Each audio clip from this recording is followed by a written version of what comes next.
ጽናትና ኪራዬ ፍቅራቸውን እያጣጣሙ ወይኔ እንዲህ ነው ወይ ፍቅር እስከምትል ድረስ ጽናትዬ ማለት ነው። እንግዲህ ጽናትዬ እውነትም ፍቅር ለካ እንደዚህ የተበላሸን ነገር ያስተካክላል ማለት ነው። በቀን 5-6 ጊዜ እንዳላጸዳኝ አልጋ እንዳላስነጠፈኝ፣ አሁን ግን እስኪ ተመልከቱት እንዴት አባቱ አድርጎ እንዳነጠፈው በጣም ነው ደስ የሚለው። ፍቅር ወይኔ ፍቅር ግን ፈጣሪ ሆይ ብቻ ግን ደስታዬ ይብለጥ ሲበዛ የሆነ ነገር እንዳይፈጠር እያልኩኝ እፈራለሁኝ እያለች በጣም እየተደሰተች ነው። ቤታዩ እንግዲህ ጨልላለች እና ወይኔ ዝናብ መጣ፣ ኪራሁን ይመጣል፣ ኪራን እወደዋለሁ፣ አፈቅረዋለሁ፣ እሱም ይወደኛል እያለች እንደዛው እንደጨለለች ነው። ወይ ጉድ ጎዳና ወጣች እኮ አሁንማ።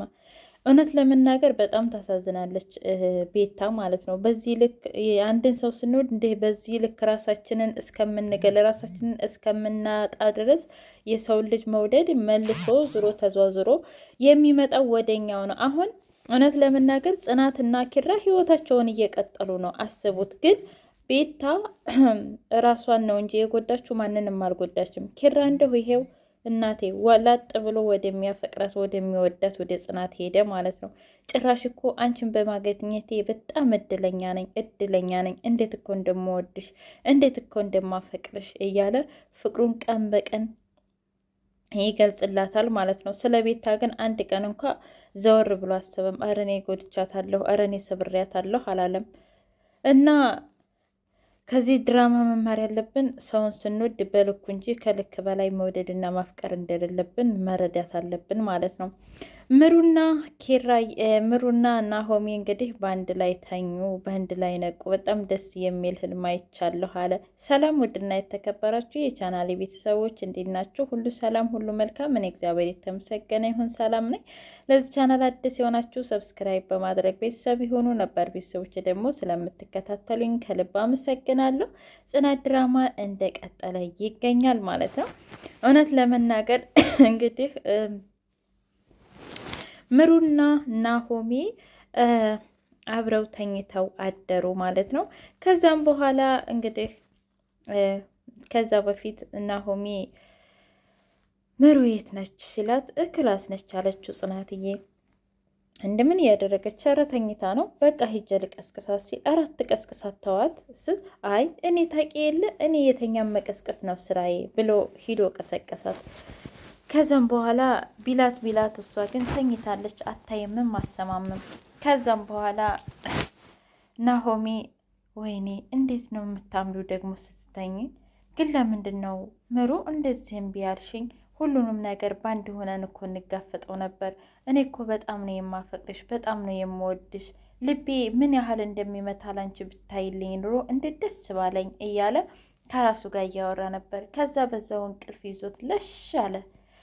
ኪራና ጽናትዬ እንግዲህ ፍቅራቸውን እየተገላለጡ ነው። ኪራ አትበይኝ የኔ ፍቅር የኔ ውድ በይኝ እያለ እያሽኮረመማት ነው ማለት ነው። ከዛም በኋላ ወይኔ የኔ ጽናት እኮ ስትሽኮረመም ራሱ እንዴት አባቷ ነው የምታምረው የኔ አይናፋር እያለ እንግዲህ ብዙ ጊዜ እያሽኮረመማትና በፍቅር ብድ ብሏል ማለት ነው። እሷ ደግሞ ጉንጨንም ሆነ ከንፈሬን የምትስመኝ ሽማግሌ ከላክ በኋላ ነው ብላ እንግዲህ ጽናትዬ ወግ ማረጓን ይዛ ግግም ብላለች ማለት ነው። ከእንደገና ደግሞ ለሽምግልና አባቴ ጋር መላክ አለብህ፣ ካላክ ግን ያለ አይደለ እያለች እንግዲህ እኔ ዛሬም ቢሆን እልክልሻለሁ አላት። ኪራ አለችው ወይዬ ግን በእኔ አታፍርም አይደል? ማለቴ ለምንድን ነው የማፍረው? አንቺ ሰው አይደለሽ እንዴ አላት። ያውም አንቺን የመሰለች አላት። አለ አይደለ አንተ ሀብታም ነህ፣ እኔ ደሃ ነኝ። ሲቀጥል ደግሞ እኔ የገጠር ልጅ ነኝ። ጓደኞችህ ህዝቡ በቃ ሰዎቹ ሰፈርተኛው አይስቁብህም ማለች። እንዴ እንዳትጨርሹ ጽናት፣ ለምንድን ነው እንደዚህ የምትይው? እኔ ሁለተኛ እንደዚህ እንድትይ አልፈልግም። አንቺ እኮ ነሽ ህይወቴን በሙሉ እንደዚህ ያደረግሽኝ፣ ደስተኛ እንደሆነ ያደረግሽኝ አንቺ ነሽ። ታውቂያለሽ ከአንቺ ጋር ሲሆን ሁሌ የመሳቅ ነው። እውነት ግን ኪራ በእኔ ደስተኛ ነህ አለችው። አዎ በጣም ደስተኛ ነኝ አላት። አመሰግናለሁ፣ እንኳንም ደስተኛ ሆንክልኝ፣ ሁሌም ደስተኛ ሆንልኝ አለችው። እውነት ለመናገር ሴትም ልጅ ሆነች ሴት ልጅ ወንድ ልጅ በእሷ እንደተደሰተ መስማት ትፈልጋለች። እኔ እኮ በጣም ባንቺ ደስተኛ ነኝ ሲላት እንዴት ደስ እንዳላት ጽናት ማለት ነው። በተቃራኒው ደግሞ ወንድም ልጅ ቢሆን እኔ በሚስቴ ደስተኛ ነኝ፣ እኔ በፍቅረኛዬ ደስተኛ ነኝ ሲል እውነት ደስ የሚል ስሜት አለው እና ጽናትዬም ጋር እያንጸባረቀ ያለው ደስታ እንደዛ ነው። ከዛ በኋላ እንግዲህ ቤታን መንገድ ላይ ጎዳና ላይ አግኝታት ከዛም በኋላ ሀኒቾን ሀንዬ እንዴት ነሽ? ደህና ነሽ ወይ? ኪራ ይመጣል አይደል? ኪራ ይመጣል አይደል አለች። ምን? ቆይ አንቺ ቤታ ነሽ? አዎ እኔ ቤታ ነኝ። ታውቂያለሽ ኪራ ይመጣል። አሁን ዝናብ እየጣለ ነው፣ ዝናብ እየጣለ ነው።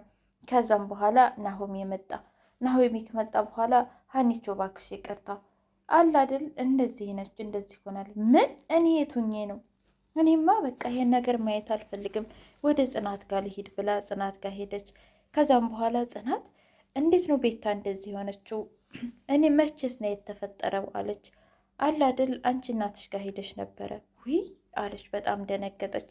እውነት ለመናገር የኔ ወድ እኔ እንደዚህ እንድትሆን አልፈለኩም ነበረ። ነገር ግን አለ አይደለ እንደዚህ እንድትሆን አልፈለኩም ነበር። አለ አይደል በቃ በጣም ታሳዝነኛለች። በጣም ነው የምታሳዝነኝ። እንደዚህ እንድትሆን አልጠበቅኩም ነበር። ነገር ግን ደግሞ እሷ እንደዚህ እኮ ነች። እኔ በጣም አዝኛለሁ እንደዚህ በመሆኗ። ታውቂያለሽ፣ እንደውም እኔ የጥፋተኝነት ስሜት እየተሰማኝ ነው። እንዴ ለምንድን? በእኔ ምክንያት ነው እንደዚህ የሆነችው። ኪራን እኔ ስለወሰድኩባት ነው። ምክንያቱም ያን ጊዜ አስጠንቅቃኝ ነበር። ኪራ ያንቺ የሚሆን ከሆነ እኔ አልኖርም፣ ያለ ኪራ ህይወቴ ባዶ ነው ብላ ነግራኝ ነበረ።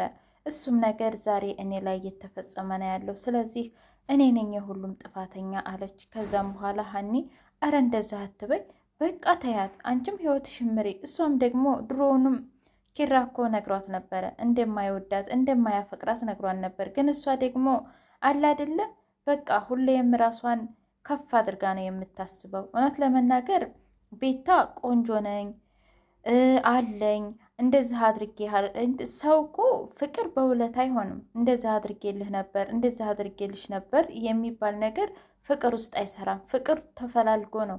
ሁለቱም ስሜት አንድ አይነት ሲሆን ነው እንጂ የተገላቢጦሽ ፍቅር ሊሆን አይችልም ማለት ነው። እና ቤታም ላይ የሚታየው ነገር እሷ ቆንጆ እንደሆነች፣ እሷ ሀብታም እንደሆነች፣ እሷ ከሆነ ችግር ውስጥ እንዳወጣችው ብቻ እንዳፈቅራት ነው የምትፈልገው። ይህ ይሉንታ ነው እንጂ ፍቅር አይደለም ማለት ነው። እና አርፈሽ ህይወትሽን ኑሪ አለቻት ጽናትን። እውነትም ሀኒ ትክክል ነች። አርፈሽ ስራሽን እየሰራሽ የአፍላ ፍቅርሽን እያጣጣምሽ መገኘት አለብሽ ማለት ነው። እንግዲህ ኪራ ተቀይሯል። ጽዳት ያጸዳል፣ ምግብ ሳይቀር እንግዲህ ነይ ስሪ ሲላት አይ ዛሬማ ያንተን ነው የምፈልገው ብላ እንግዲህ ሽንኩርት እየከተፈ እሷም ቁጭ ብላ እያየችው ነበር። ሽንኩርቱን እኮ ጠቅላላ ጣልከው እንዴ አለችው። ምን ላድርግ ብለሽ ነው? ውይ እያሉ እንግዲህ እየተቀላለዱ ሊሳሳሙ ሲል ናሆም መጣ። ውይ እኔ ታውቃላችሁ የሚመጣብኝ ነገር እኮ በቃ ልክ ሰው ሊሳሳም ሲል እኔ ከች የምለው ነገር አለ። ግን በነገራችን ላይ አሁን ርቦኝ ነው የመጣሁት አለ። እሺ ተባብለው እንግዲህ በቃ እኔ ልስራ ብቻ ልጁን ይዘህልኝ ውጣ አለችውና ናሆሚ ኪራን ይዞት ወጣ።